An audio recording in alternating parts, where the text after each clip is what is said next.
ఎవరికైనా ఇలాంటి జన్మం ఉందా? మన ఇళ్లలో కూడా బిడ్డలు పుట్టారు, మనకందరికి ఎంతో సంతోషం. మనం చాలా గొప్ప వాళ్ళని చెప్పుకునే వారి ఇళ్లలో బిడ్డలు పుట్టారు, రాజుల కుటుంబాల్లో రాజకుమారులు రాజకుమార్తెలు పుట్టారు. ఎవరి పుట్టుకైనా యేసు ప్రభు పుట్టుక కలిగించినంతటి సంతోషాన్ని ఈ ప్రపంచానికి కలిగించిందేమో. చరిత్ర పుటలు తిరగవేసి చూడండి, గ్రంథాలన్నీ చదవడం చాలా కష్టం, కానీ మీరు ఎన్ని గ్రంథాలు చదవగలరు, ఓపిక ఉందో, అర్థం చేసుకోగలరు, అవగాహన చేసుకోగలరు, చదివి చూడండి.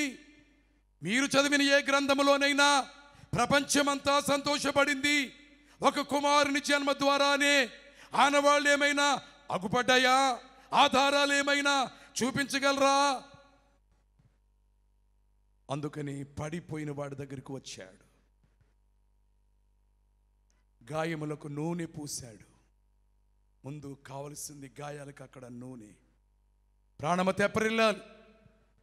ద్రాక్ష తోటలు, ద్రాక్ష పండ్లు, శ్రేష్టమైనటువంటి ద్రాక్షరసం వారి దగ్గర ఏదైతే ఉందో దాన్ని అతడికి ఇచ్చాడు.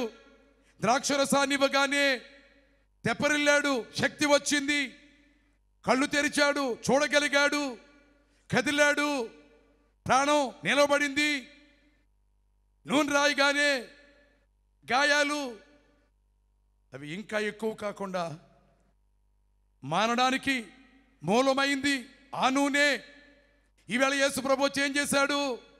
ద్రాక్షరసం బైబిల్ను బట్టి ప్రేమకు సూచనగా ఉంది, ప్రేమ చూపించాడు.